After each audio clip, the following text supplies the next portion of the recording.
The memo was just the beginning. Nunes leaks massive secret about what's coming by Amanda Shea for freedomdaily.com.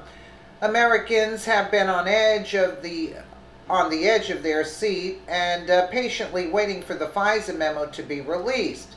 They got it. It was a bombshell to many and a dud to others. But one thing is for sure, Devin Nunes is breaking grounds and throwing flaming hammers at people like he's Thor coming to battle evil. Nunes isn't backing down from his investigation work, and he's blowing the hinges off the doors of collusion, FBI, and more. There's going to be an internal civil war after what Nunes leaks next. He let out some hints about the massive secret that's coming soon, and this could be 1,000 times more intricate than the first 4-page memo released. If you thought the main event had started, then you were wrong. The FISA memo was just a preview of what Nunes is going to do. The Nunes FISA memo was so threatening that it seemed like someone was reminding President Trump that the FBI is capable and can do of what they can do when no one is looking. With all the nonsense going on among FBI employees being anti-Trump or pro-Hillary, possible affairs meddling with elections, talks of Russia, it sounds like they have their hands full with everything but work.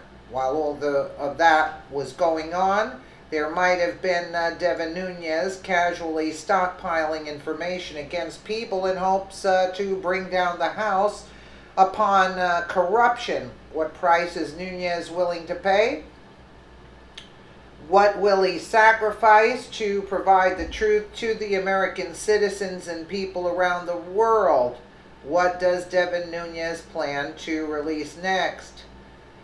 Conservative 101 reported more on the incident with Devin Nunes in an interview with Fox News. Devin Nunes revealed his role in the FISA memo, as well as what is to come. According to him, the released memo was only phase 1, and now he is working on phase 2.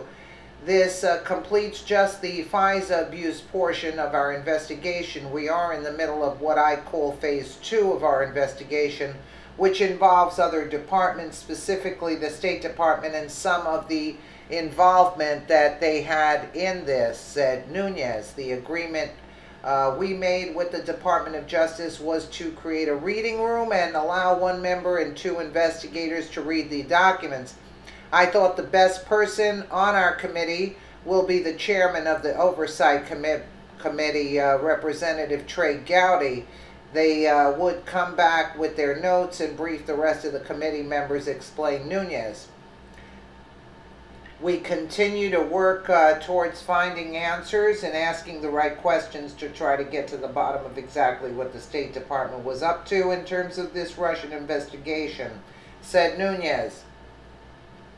Then comes the stinger. In fact, there's a good chance, let's not forget where the dossier came from. It came from Russians. So there's clear evidence of collusion with the Russians. It just happens to be with the Hillary Clinton campaign and the Democratic National Committee, said Nunes. That's not surprising. Phase 2. This situation is absolutely intense. Nunes had Trey Gowdy reading documentation and briefing people on it. Trey Gowdy is no joke, says you. He doesn't care who you are or what you do. He brings the truth. Yeah, And it's a shame he recently announced that he wouldn't stay in his current position. Yeah. So you leave during a crucial period of time, a critical period of time. I wonder why. It looks and sounds like phase 2 of the memo work and investigations by Nunes and his team might lean towards incriminating Hillary Clinton in a mouthful of collusion-based crimes.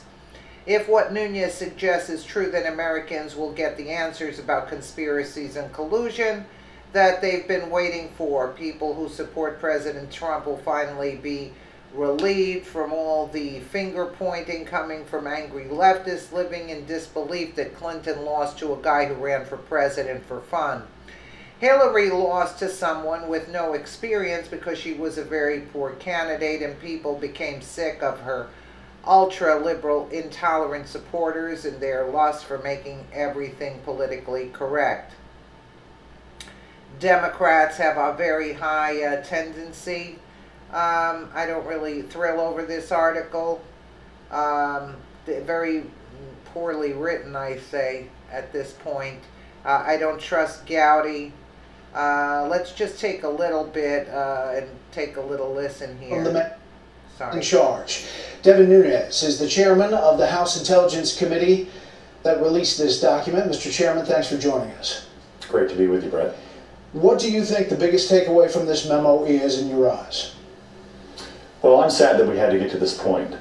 We should have never been here.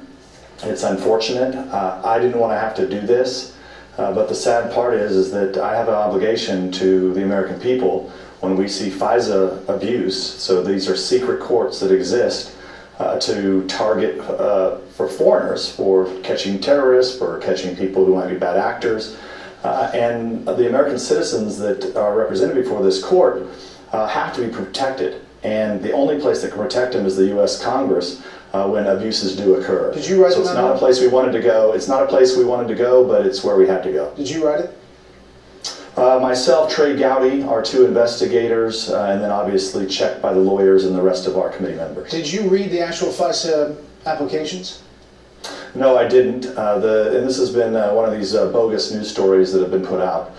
So the agreement we made with the Department of Justice was to create a reading room and allow one member and two investigators to go over and review the documents. I thought the best person on our committee would be the chairman of the Oversight Committee, Trey Gowdy, who has a long career as a federal prosecutor, to go and do this. And then they, over a series of meetings, would come back with their notes and brief the rest of the committee members. Did you or anyone on your committee coordinate in any way with President Trump or the administration on the release of this memo? No, in fact, we opened up this investigation. No, in fact, we opened up an investigation into DOJ and FBI for FISA abuse and other matters last summer, in the summer of 17. How about with President Trump's lawyers in any way? No. Outside conservative groups, just one today, put out an ad that's targeting Rod Rosenstein, the Deputy Attorney General, saying that he needs to do his job or quit. It seemed like it was timed out, but did you work with any outside groups in the formulation of this memo? No, I didn't. In fact, I personally like Rod Rosenstein. But look, the bottom line here is both Mr. Rosenstein, Mr. Sessions, Attorney General Sessions, and Director Wray have work to do. And they can't start doing their work to root out the problems if you don't admit first that you have a problem, and they've been unwilling to do that. So, okay, they're unwilling to do that. This is older. They're talking about the memo. But the fact of the matter is, what does that tell you? Wray, Rosenstein, Sessions, they're not willing to do the work. Why? They're compromised. Okay? Now, why is Gowdy involved and then he's pulling out? He's getting out of the field. So, now you have Nunes by himself, and I don't trust Gowdy because he wrote the memo. He helped write that memo. That memo would have been earth-shattering the way they were describing it, and it came out to be, let's say, 50-50. What the impact should have been was 100%, and yet it came out like 50-50, where Gowdy gave him a chance. You see what I'm saying? Gowdy had too much clout. Now, maybe Gowdy's pulling out and saying, you can write the rest of the memos that are coming out, and I'm not going to be part of it. So he allows them to release the information that they want. I don't know, but let's see about what's coming. Let's see. Let's hear. Civil liberties concerns. Wasn't the cart before the horse here? Was the memo withheld until FISA Section 702 was voted on by Congress? No, so remember, 702 is different. Understood, it's different, but it still affects the overall authorization. But we found no abuses within 702. I made that clear to my colleagues. Don't forget, the FBI and DOJ stonewalled us. We had to subpoena documents in August. And they're still doing it. We had several meetings all through the fall trying to get documents. Remember, at the beginning of January, people tend to forget this, when the FBI director and Mr. Rosenstein tried to do an end run around our committee and attempted to go to the speaker so that we would not hold them in contempt. That was not until just a few weeks ago.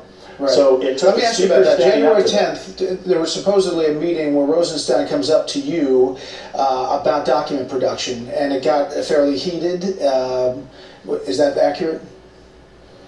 Look, I mean, I've had several meetings with Mr. Rosenstein, and I like him personally, and I think that he can fix the problems over at DOJ. And we're willing to work with him. So you don't think he should be fired from his job? First, you see how he's not telling the truth, Nunes, here. Rosenstein threatened him twice.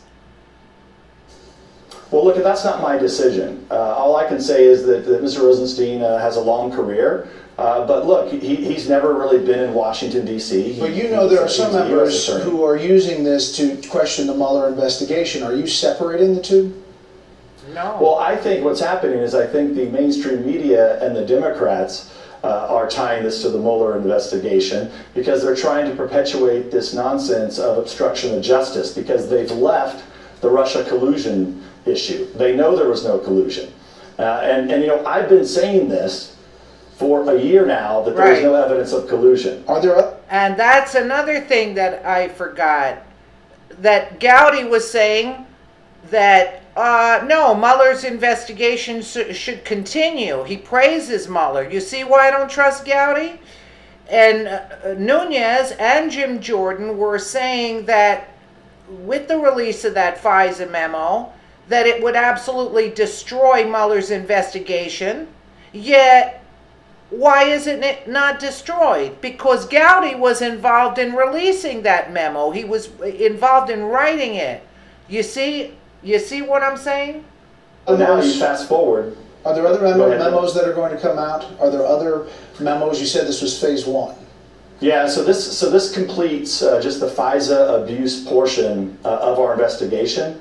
We are in the middle of what I call phase two of our investigation, which involves other departments, specifically the State Department and some of the involvement that they had in this. That investigation is ongoing, and we continue to work towards finding answers and asking the right questions to try to get to the bottom of what exactly the State Department was up to in terms of this Russian investigation. Quickly, Mr. Chairman, some people have called you a Russian agent. Others have said you should be fired. The barbs today on cable TV were pretty amazing.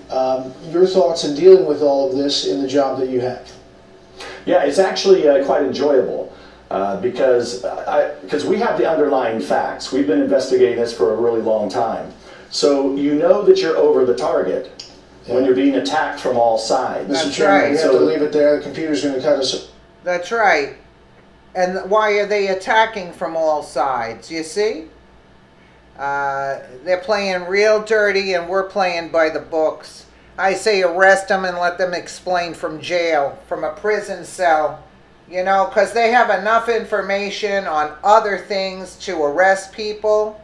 And Rosenstein threatened Nunes, and Nunes was a little embarrassed to come out and say it straight up. 2 times Rosenstein had threatened Nunes. He said either drop this or, you know, I'm going to start doing things against you. And you see what I'm saying? It's a rigged system, folks. It's exactly what Trump said. And anybody that goes against them, you know, there's a problem.